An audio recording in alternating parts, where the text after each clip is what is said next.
这个视频的时候，我已经回到大马了。今天主要讲两个话题：上海经济怎么样？裁员到底多不多？人气足不足？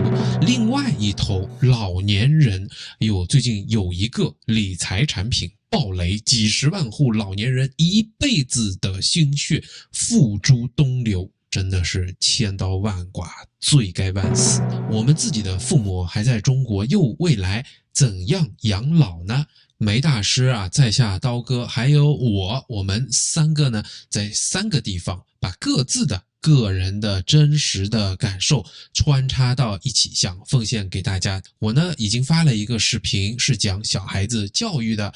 那么老年人以及我们作为中年人，我们对上海经济的观察，这两个方面呢，要在这个节目中呈现给大家。前半部分是关于中年人观察到的上海经济，后半部分呢是关于我们的父母、老年人养老、老年人被骗的。希望对您了解中国社会、倾听我们个人的真实的声音有所帮助。我们开始吧。今天我们三个同框啦，同框了。我在美国，刀哥此刻应该是在日本。我们大马生活家现在不在大马，回到上海。我在上海。对，所以我们岳阳来做一个连线，也是我们三个人的头一次。正好说到这个威廉大马生活家，你是多久回一次上海？我很标准的，我每半年一次，因为跟我们小孩的这个 term break 有关系，一休息我们就回来了。6月、12月，6月、12月，我总是这样。OK， 那半年没回来，你感觉怎么样？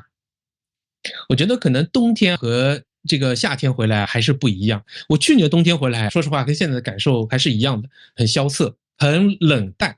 这个冷淡确实有冷也有淡，但是我6月回来的时候，我觉得还好。我也跟你一样在南京路走了一圈，我觉得挺热闹的呀，挺好的呀。现在回来又有这个感觉了，所以我也是有点搞不清楚。你说这个冷淡指的是说南京路上没人了？我没去南京路，但是你看我们平时活动不受时间限制，我在工作日的时候出门，我发现车也少，人也少，仅有的人还都是比我年纪大的。我觉得我的年纪已经很大了，在职场上我们放眼一看，也像比我们80前的这些还要再年轻的很少的。一般来说我们都也升到比较高的位置，但是我在放眼一看，在路上都是比我年纪大的，50岁朝上60岁朝上，比较很多的。我可以讲一个故事，这个故事会比较有吸引力。我有一次约朋友去星巴克，因为我们以前聊天不都在星巴克嘛，就在我们家附近几公里的星巴克里边，装修的很好，重新装修过。但跑进去我吓住了，进去了5分钟以后我就退出来，我跟他说不好意思，不要去星巴克了，我们情愿换到肯德基去聊天。为什么呢？我真的就看到了在像 X 或者是 YouTube 上经常说的都是失业的中年人，我不清楚是不是失业，因为他也不完全是在玩电脑，一半玩电脑一半玩手机。而且年纪甚至于有更大一点的老年人，拿这个椅子，脚翘起来，身体斜着，穿着那种灰黑色的衣服，所有的人都是不动的，就像海滩上的海豹一样不动，你知道，神情呆滞。电脑也是这样，那整个被趴满了，而且出奇的安静，就像在图书馆一样的。你说星巴克没人讲话，而且这个星巴克也不知道是为了驱赶他们还是怎样，把背景音乐开得很小，我想我一讲话打扰别人，不讲话背景音乐又很小，这个旁边人跟我们完全是两种状态。我们坐在那里聊，好像很奇怪的，我就不敢，所以我们就到旁边去了。第二天去了一个 Teams， 一开始跟马上营要在 Teams 见面的，也不行，一模一样的状况，好像我一讲话别人都要看着我了，所以我们就逃出来。那我用这个来说明我讲的冷淡是什么意思。冷，当然我们常年生活在热带回来就感觉挺冷的，挺不舒服的。刀哥，你上次到国内是什么时候？我来了9月份的时候，其实已经有感觉到一点上海相对来说我个人看法、个人体感，就刚母如果的出资还有大家消费已经开始有一点点收缩的迹象了。今年9月份。对，9月份其实还可以，因为为什么？其实还有一个国庆，我觉得说到了国庆其实是明显不行的，暑假人多的不得了。暑假的南京路，我去拍过视频的，这个晚上南京路就跟5一一样。结果11长假以后一回到上海，我马上觉得不对头。后来不是出来一个就社会消费品零售总额的数据出来了，说全国反正是有增长的，但是北京、上海这2个地方竟然是下降的。我觉得现在可能因为消费下降，导致有的时候你在上海反而你觉得好像这个钱更值钱了。一定程度上，以前人家说起来上海不叫沪币，因为上海的物价跟中国其他地方的物价是不一样的。但是呢，我现在觉得，即便是沪币，好像现在比如说打车也好，叫外卖也好，好像也比原先便宜了。威廉，你有觉得吧？我记得上次你在朋友圈里面好像说这个事情。我有一点感觉，但我想首先说一下，就是很多个体的感觉它有相互冲撞的地方，这个也正常。比如我就觉得像星巴克的价格就持续的在涨，但确实我们也感受到很多东西物价在跌。日常消费来说，我们逛了一下菜场，牛肉、猪肉、海鲜，这个是大家普遍都同意的，它的价格下跌很厉害，甚至像有人说猪肉去年是29块几，现在是只有22块几了。我们家楼下的菜场居然有2块钱的上海矮脚青菜，2块人民币，这个是我小时候的价格了，肯定是2000年左右时候的价格。我不知道为什么都没有涨过价。我们回到上海浦东机场打车，回到闸北，就是新静安，原先是180几，6月份回来130几，这次回来87块钱。你打的都是一样档次的车吧？这个是个问题。它的服务业，因为服务并不算在社林里面，服务业是在，我觉得它的服务水平有点降级。你比方说以前携程的，那它是会等你的，服务也很好，车也很好。这回是在飞猪上订的，他找不到你，他也说是你自己位置跑错了，他也不接你电话，你打过去隔了很久，我都快到家了。他们听到他客服在打电话过来问他懒懒散散松松散的，但是他把价格给压低了。很多司机也跟我们反映说，一定要我们接这个快车，他们分的钱又会变得很多，他们自己没有存下这个什么钱。那我觉得像我们消费，我在这个盒马上买东西，像我们买到的那些网红的点心，我觉得说，实际上你讲的，就你付一样的钱，好像它创新口味，我们先不看添加剂怎么样，就好像它挺为你着想的，你花一样的钱得到的看上去的品质是变好了。我也有这种感受，很多朋友也会说，好像生活的挺舒服的花不了多少钱。因为你看吃饭，我可以不去饭店吃，朋友说我去买元记水饺你别管它塌不塌房，他说我买这个，或者盒马买这东西又漂亮又方便又好吃，会有这种情况。包括你这边我发现确实是像个大马港了是个能个样子。平时生活中花不了太多钱，特别是去一些吃饭，商场里面以前都是几个朋友一起聚一聚，大概400-500块都要的，现在都有很多那种套餐。网上可以团购那种套餐，3人套餐、2人套餐，甚至还有中午的1人套餐。我去的那些大商场，像虹口的龙之梦，他现在中午也可以50块钱的套餐，你就进去就可以吃了。他现在把消费的门槛放得很低，这是鼓励大家多去消费。我也不知道他们的利润在哪里，都在卷，拼命的卷成本。我看这样子也不是一个长远的办法，希望他们都能熬过长冬。你威廉嘛，你原来不是猎头嘛？你们这个回来以后有没有跟你的同行走动向，了解一下现在的动向？有，我因为跟几个大头聊过，我大概会知道行业的情况了。我听上去整个猎头行业也不行，甚至于我以前的一个老板都跳槽了，去做 HRD 了。跳回讲老板都跳了。是啊，那很多公司都在裁人和倒闭，我做得好的也有，因为我是在科技业，像我们科技行业一些国家投入的，你想整个半导体工厂的建设、半导体设备领域、材料领域，这些好像还是有大量的招聘，但我们原先做这种半导体设计的，这个就很难了，因为它的资本化的出路也很难。你说上市卡得很严，它的收购兼并，就那些有钱的大企业，他们也是非常谨慎的，那他们自己的这个生意也比较难。反而消费品，我了解下来，我为什么说是冲突呢？像我早上还在跟一个朋友聊，他们芯片主要卖到手机公司，这几家手机公司都是很好的，小米、OPPO 的高端机卖到1000万台，小米的也很好，但他们各有出路。比如说小米是因为它的整个小米生态做得很好，并不是在手机赚钱，汽车还在亏钱。OPPO 是高端机卖得好，并且他们做的海外市场都在为他们开始贡献非常好的一个现金流了。那是他们的一个出路。我们行业大概就是这样，猎头看到的企业在设计领域这种高人力成本的，反正都不行，都有裁员或者至少是非常谨慎。我觉得这种大头的是很好。对，现在投资的越来越少了。我好像了解一个情况，他们跟我说，现在还有在投资的，其实都是国家的基金，好像是这样的。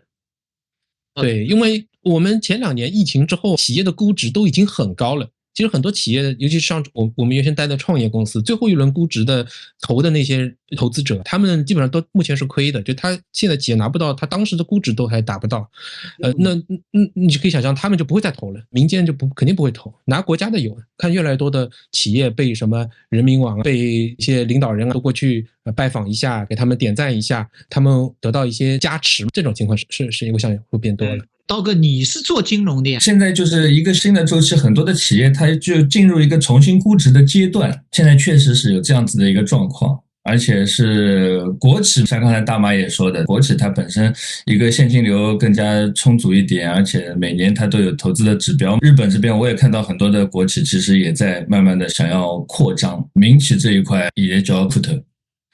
是你的招牌，怎么办？哭头。不过话说回来，虽然我们好像讲的基调又蛮惨的，但是事实上我必须也要说的，我回到上海，我发现我上海的我周围的朋友也是该吃照样吃，照样喝，对，也没见他们说什么吃顿饭好像就抠抠缩缩了，这个好像也不至于，但是可能有一些其他的大额的消费，人家可能就要重新考虑了。至少你说打个车吃个饭什么也就让它过去了，毕竟这个也不是大钱，你说真的消费降级日子就不过了也不可能。所以还有一点，你们有没有发现在上海外地人少？为什么我说外地人少了？有几个事情。第一个事情，我前不久回上海的时候，我去了一次中山医院，我找了一个礼拜五早上拍中山医院。中山医院的人蛮多的，这个大家都知道的，但是我有很多观众就跟我说，他说这个是人已经很少了，说为什么人很少？外地到上海来看毛病的人少了，这是其一。第二件事情是，我前一阶段不知道你们有没有看到，我拍过一段哪里，你们肯定知道那个地方，上海站，就是新客站地下通道，1号线到3号、4号地下通道，不是边上有两边这种商铺吗？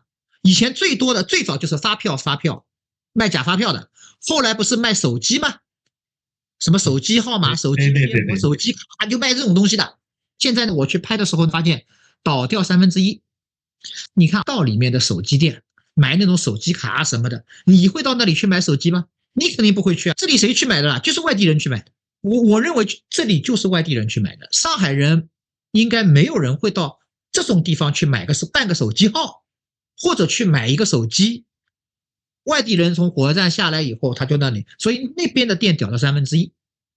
所以这是我的观察，我不知道你们有没有观察过。威廉，你我倒没特别注意，但我早上今天也去医院验血，我本来想让大家拍一下，知道一下医院是个什么样的情况。我唯一看到确实挂号的人很少，因为我本来预计是要排满，就连他自己画的线大概就排了1/3，每条道上只有10个人，就确实人不多，这是我的一个感觉。是大医院吗？医院显得是的，就我们家这里3甲的，这个是有点出乎我的意料。早上8点，照理说平时应该人已经蛮多了。你看上海现在一方面网上大家都在说互币，好像上海的生活的成本很高，那么对于很多年轻人，大家都会偏向于去一些省会或者是强1线城市，而且现在上海大家都看得到的，就是外资撤离的速度，今年是在加速的。那所以外地人他们也明白的，所以就不到上海来找工作了。更多的机会，可能上海本地人可以占到这个光，也是件好事情吧？或许竞争小一点的。这个事情搞不清楚了，就看开了年以后，外地人还会来上海吗？有的从上海的租金成本最近也是在下跌，我感觉得到，应该是租的人少了。锦江部本来我家里一套房子能5000，现在5000的房客退掉之后，后面再要租出5000很难了。今年下半年，我们家好像也有碰到这样的情况，家里人也有碰到这样的情况。那我们就只能期盼上海会更好了。作为海外的上海人，我们还是总是希望，对吧？上海会好一点，而不是越来越糟。接下来是关于老年人养老和他们被骗的这个话题。一个很多人都会遇到的问题，就是像老人，像我先讲一下我自己大概状况。80后独生子女，跟老婆2个人，老人都还在国内的，都还在上海的，小孩子们初中初1跟着我在大阪在读书。那么上海的房子这2年也是年年都在跌，老人们以后还要养老，自己嘛工作40岁出头了，上海工作找不到，对吧？一事无成的人生，未来怎么办？梅大师有什么建议给我们？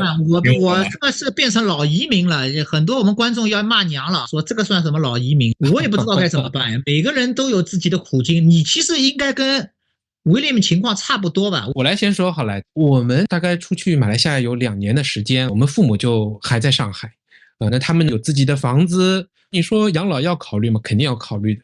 我估计我跟刀哥差不多大，我41，我42，我42，那错不得。那么，我觉得他们要照顾了，尤其是我们父母中间，我觉得我妈妈身体也不是特别好，她甚至于有点神志不清了。其实这都是靠我的爸爸在照顾的，他有时候跟我探苦经，那也没办法，就听他说一说。那他们的状况是，他们不太愿意生活在其他地方，也不太愿意接受专业的养老机构，因为你知道在上海本来不算很发达，或者说它的品质你看看跟国外比起来还是很差的，他们也知道在里边很糟糕的一个情况，对吧？他得不到太好的照顾，精神情绪价值应该都没有，那怎么办？我也没有太好的办法。但我这次我大概跟他们提了一提，因为我在大马也碰到一些朋友，他们那里的养老机构还是不错的，也不需要你买什么几百万的保险才可以去住一个公寓，他的这个服务也很好，也有中文，也有些朋友从事这个行业，我就跟他提了一下，我说你等到天热一点就跟我去看一看，再去体会一下，我觉得这会比较好。我讲了几遍，我爸都没有直接拒绝，说他马上的本能的反应。那比如说他说，你看你妈可能连飞机也不一定能坐，或者说你看我们朋友怎么样，我说你先不要拒绝，这些都是你的借口，如果你都不去看一下，恐怕也不能了解真实的情况是什么样的。所以我觉得我想等天热一点带他们去看一看，能不能换一个地方去养老。因为我们讲到这个，我们的第二家园是可以带父母的，把他们也一起签证签进来的。那你比日本精英签又好了，精英签可以换身份的。精英签以后就算你转正了什么的，在父母的概率也不大，要么办那种叫高度什么的，要花更多钱。我家其实也有类似的状况，我再补充一句，像我妈上次也去看过一个类似的这种养老的机构，她等于租一间房，那边也是有统一的像餐厅一样的，对吧？它是很多这种养老小区。现在上海周边出了很多的养老小区，房租贵也不贵的，一个月大概也就是3、4千。我妈住了一下，感觉还可以。我不知道她是因为新鲜感还是什么啊？她说还行，住了一阵子还行，因为正好家里面装修，她就去住了2个月，家里面就散味道，散好味道之后回来，觉得最后还是跟我说，觉得家里面最好。老人好像都是这样，家里面住惯了就喜欢家里面不管身体行不行，能不能独立这个生活，他还是喜欢家里面，不太想要出去养老院或者去麻烦别人。有一些人是像类农家乐，那如果是农家乐，你就相当于身体健康的老人去散散心，去玩玩，这和这个摊下来的老人其实是不一样的。其实我觉得最大的问题其实是老人如果不能自理，这个才是最大的问题。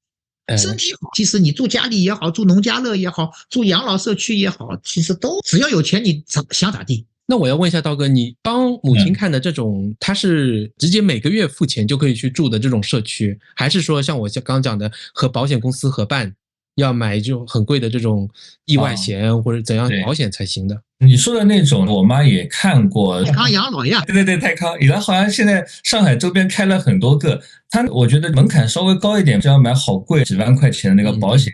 我妈去的那种几百万，对，反正保额是几百万，存也要存很多，保额是几百万，对。我妈去的那你妈去的是哪种？是她也是跟几个可能以前的小姐妹一起旅游，他们是那种叫养老公寓，他们跟旅游公司可能有合作，请你们到我们这里来玩，比如说是啥个苏州什么地方，有昆山的什么地方，他们就去体验一天。说是去玩，其实就是到他们养老的社区里面去住一天，体验一下，很便宜的100-200块钱，大家就一起，等于一个周末的郊游。对老年人来说，这个就是说他住的这种养老公寓是按月付费的吗？按月付费，没有什么个人的长照服务照顾的，没有，那说明还是应该是完全没有的。确实不如家里，因为他又不需要，他要这个照顾又得不到，医疗没有，你正常住，人也是好的状况下，那好像是不如家里嘛，我觉得，只能说明他没有这种。这种就换个地方住而已。而且我觉得，因为你上海人如果家里面市区里面周边的医疗资源可能还不及上海城市里面，肯定是，估计那种地方也是什么山清水秀，比较偏。对，空气好一点，山清水秀。所以这个也是个问题。再包括说，我上次视频里面讲到的，就那种还有一种养老的什么度假概念，结果搞个理财产品还爆雷了。你们听说过艳阳吧？我不太清楚，可以介绍。这个理财产品爆雷了以后，据说90%是上海的老头老太，因为它是一个养老概念的理财产品，而且爆雷，反正有消息说是几十万户。我现在是没有确切，公安没有确切给数字，但是坊间流传是几十万户，这个都不是小钱，是几十万起到几百万，甚至于可能搞不好上千万的人家都有的。就一家投入，因为上海老人有钱，你想想看是不啦？第一，上海老人有房子，上海老人有稳定的退休金，有稳定的医保。如果以前在上海话叫租金干给省吃俭用一点，你存下来还是能存点钱的。所以很多老人就把这个钱都砸进去了，好了，那血本无归了。它就是一个理财产品，集资，他弄了个养老院，弄了好多养老院。弄了，或者是这种养老度假酒店，都是老头老太，太过分了。然后说年化给你的收益蛮高的，反正这2年据说都有7到8，那个年化收益算高的。好了，那么就最后变成庞氏骗局了。因为刀哥你做金融你知道的，早2年7到8很正常的，10年前信托，我买信托10%都有过，连本带利都收回来，很安全的。你收回来了？收回来了，收回来可以，信托收回来可以，也蛮危险的，我觉得这2年几乎都收不回来。我有很多的观众，他们跟我说什么？跟我说自己的父母就抱在这个产品里面，8匹马都拉不回，子女已经发现了，叫他们去退，老人不肯退，反正就说那些个销售都是上海人，都是外地人，一口就是阿姨亚瑟，甜言蜜语，这个老太就开始神兜兜了，架不住了。有一个观众说的蛮好的，有个观众他说，其实很多老人都是面子问题，就是上海话叫豁胖，其实还是面子问题，拉不下脸，人家多叫了几次，人家多弄了几次，不好意思了，去把这个钱投进去，知道是骗，不好意思把它抽出来。老人其实有很多不好意思，对，结果呢，他们还是在人情社会之中的。但是这个问题确实很难的，我觉得和我们也有关系，因为我们经常也不在身边，对他的陪伴其实相对是比较少。我可能要承认这一下，跟梅大师可能不一样。不，William 是这样，我跟你说，你这个事情你不用自责，为什么？跟你陪伴不陪伴没关系。这个老人是这种老人，就是这种老人。我有一个群，这个群里有60多个人，都是我们做培训师的。我说那个艳阳暴雷，你们谁家有受害的？也有暴雷的，因为我知道说牵涉到的上海家庭很多的，结果一问里面炸开锅了。这个人说我的父母买了这个，那个人说我的父母买了，都是子女在身边的，照样，而且各种五花八门。我讲给你听啊，这种什么理财产品暴雷算数，这个以前的 P2P， 还有什么？还有人竟然跟我说，他们父母在菜场里面的美容院充值，买按摩卡几万的充值，在菜场里的美容院，那个子女说，我就不相信，我就到菜场里去看一看，菜场里怎么会有美容院？就到菜场一看，在菜场的深处就有那么一个超级大的美容院，精准收割老人。我不得不服，人家凭本事吃饭，骗子也是凭本事吃饭，选的 location 多好，就老头老太必去的地方。他们去你不去，你想也想不到。前2年这种菜场里面的，它下沉式的，这养老、营养品、保健品这种店很多的，有空嘛让你去听听课，送你一袋米，送你一袋油，都是聚集在菜场里面。外地人办的这种机构，很多老年人据我所知也不太敢讲，甚至孩子都不知道。我妈其实也买过一些这种类似的东西，但是还好，爆雷爆的还比较小，也就是几千块钱、上万元的东西，爆雷爆的小。但我觉得不要影响老年人的这个心情，让他开心一点，这点钱就子女掏钱就补上了，这个漏洞也没多大。确实要多关心，跟父母要多聊一下他的一些近况。你最近有投资什么东西？有买什么东西？拿出来给我看看。要有挺难的，因为你从顾客的角度来说，他们就是一批相对有钱有闲，但是对金融的知识储备和风险抵抗能力又相对比较弱的这一批。偏偏中国人赌性比较强，他们又比较喜欢从事这些高风险的事情，那这个是很难。我跟我父母就说规定，你买东西，比方说多贵的东西之上，先问我一下，我说我一定能帮你找到更便宜的，你要相信这一点。但也很难。那到后来，我爸这回行情之前，他又重操旧业。本来他说70岁就不炒股了，他说这次我要去炒一炒。我说不过他，因为我的道理都告诉他了。那你说骗吗？这不是骗，怎么是风险知晓的一个自己要玩的游戏？但是你说结果来说呢？如果他早知道这个结果，我想他是不会去玩这个游戏的。就跟我儿子喜欢玩娃娃机，我看没有区别，不是一样。炒股其实也可以，老年人年纪大的稍微看一看，买点这种低波动的 ETF。不是炒股有一句话嘛，人家买了股票套牢了，让他反而可以让他老年人长寿，也不解套，他就一直有这口气顶了给那里，对吧？他知道什么是风险，就不会碰到这个问题。那你看看人家。在我就是我上次谈了一次这个暴雷嘛，人家观众说什么？说没办法，说难听就是固执己见，认知低，自以为是，喜欢花胖扎台型，什么乱七八糟的人，只要吹捧他们就飘得不得了。像这样的闯祸早晚的事，投资理财养生乱七八糟的，不晓得提醒过多少次了。把外人当亲人，人家一句阿姨爷叔，几十万没了。就是想在外人面前炫耀优越感。哎，你说这个评论的人，你说他说的有道理吧？我说的其实还是有点道理的。虽然这个话说的不是很好听，但是其实是有点的。另外还有一个人跟我留了一个言，你听听看，我真是，我当时在喝水，一口水崩吐出来了。他说我家老人说骗子洗脑的术语是什么，你知道吧？骗子洗脑术语是不要告诉子女。今天你拿出来10万，过2个月拿回家50万，拍在桌子上给子女瞧瞧，还是宝刀未老。这个就太套路了，这种话太套路了。你这个老人挡得过吧？挡不过的呀。老人就是老人，其实是真有很多老人有这种不服老。你们说我不行，我其实还行的。你们说我到晚骗，我都要给你看看，我炒个股，我一买就立即涨停板。是这样心态的，他喜欢有时候是要证明一下，在子女面前证明一下自己投资眼光或者是自己的人脉渠道。我有我自己的渠道，给你小孩子，我给你证明，当是老人了。作为子女的，就是你一天到晚买乱七八糟东西，你一天到晚看乱七八糟的这个什么视频，老人要证明说，我这个东西不是乱七八糟的，我这个也能搞钱。那还有个留言说，他中国的老人非常固执的认为。他们的年龄是他们巨大的财富，社会经验远比年轻人多，所以老人通常不屑年轻人的提醒和建议。他们不知道时代在飞速发展，他们的经验和认知也许落后，也许不再适用现在的社会，加上他们信息闭塞，中国的老年人大概率就成为被骗的那群人了。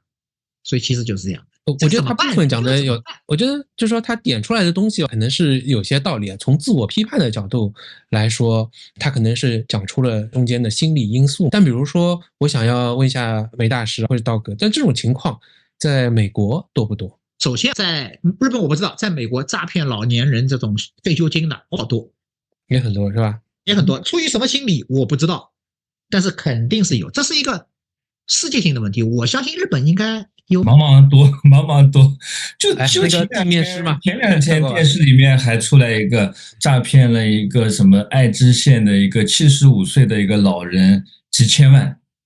中国人中国骗子已经往海外在卷了，国内的老人的骗不过来了，或者说可能国内的老人现在大家也慢慢的有点防范心理，或者是钱都被子女管住了，现在往海外骗了。我是觉得这个确实就像你们讲的，看起来是一个世界性的问题。像我前阵子看 Netflix 的一个日剧叫《地面师》，就是讲日本在对一群人骗人家的一个房产，我整套作假。但是我就说，你观众讲法是好的，我们还是要对监管机构提出要求，因为我们不能对一个社会中生存的人的认知提出要求，应该要任何人、任何智商、任何情商、任何态度的人，他基本的都不能被骗。那种抱持着本来就是来骗你的目的的人，不能让他们应该尽最大的可能不要让他们存在，这才是很多人要做的事情，真的。但是同时你要注意要防骗，你牺牲很多的个人的权益，就看你愿不愿意。比如说强制叫你装个什么反诈骗软件，钱你不能卷，对呀，银行卡一次取500，你愿不愿意？这是两难，这事情是两难。对，我们的你要让官方帮你来反诈骗嘛，你可能要牺牲更多的一些个人权益。不过你看日本、美国没有这种的，也没有叫你装反诈骗软件，也没有规定你一次只能转多少钱。对呀，说明有更有效的手段在嘛？就我们如果把它当成一个人，从 HR 的角度来说，你考核他的绩效，我不能说你使用了最极端的手段，你就达成了最好的绩效，我成本跟收益都要衡量嘛。我觉得要取一个最优值，这不就是公共管理他们政策考量的基础嘛？对，不知道，但我但愿要把这个管好，因为骗老人的钱真的是千刀万剐，是非常。我帮大家来圆一下，我们从养老讲到防老人诈骗，其实就是说最好的养老就是让老人不要被骗。那要是回到养老的话题，就像刀哥你看到在日本他们怎么样养老啊？梅大师这里因为有一半的老人已经在美国了，美国大家通常养老是怎样？我好像知道也有一种非常好的养老社区，配药什么都很便宜，要不是不是也可以跟大家介绍一下？有些人如果有能力有财力，说不定也可以作为一个未来考虑的路数。其实我觉得所有国家情况都一样，一种就是在居家养老，老到搞不懂，要么子女一起住，要么另外一种就是送到养老院。那其实只有我相信任何国家其实都是这样的，上海也是这样的。日本怎么样了？日本也发达国家，你不要看，也没有其他选择国家，他们老人的这个问题也解决不了，有很多老人都是孤独死的。因为我弟做房地产的嘛，他也遇到过的。我陪他去看一个老房子。50块几个的个骨灰放在地上，就是他老伴的骨灰放在地上，这个老人们也过世了，他就很破的房子都一样的。还有很多老人，就是日本的老人，我不知道你们看到过吧？一个小的面包车，他们有那种微型车 K 卡，他这个车是经过改装过的。老人坐在轮椅上，他把后门打开，他轮椅就可以推上斜坡，他有一个自动的辅助机制，可以把电动的帮你把轮椅收到这个车上面。这个老太太就开着车带着老先生出去玩，或者是去看病，很常见的。你看人家至少有养老机构的，这种就不是养老机构，人家有这种无障碍设施能够做到，你中国不可能了。美国这里也有7老80的还开个车的，也有的。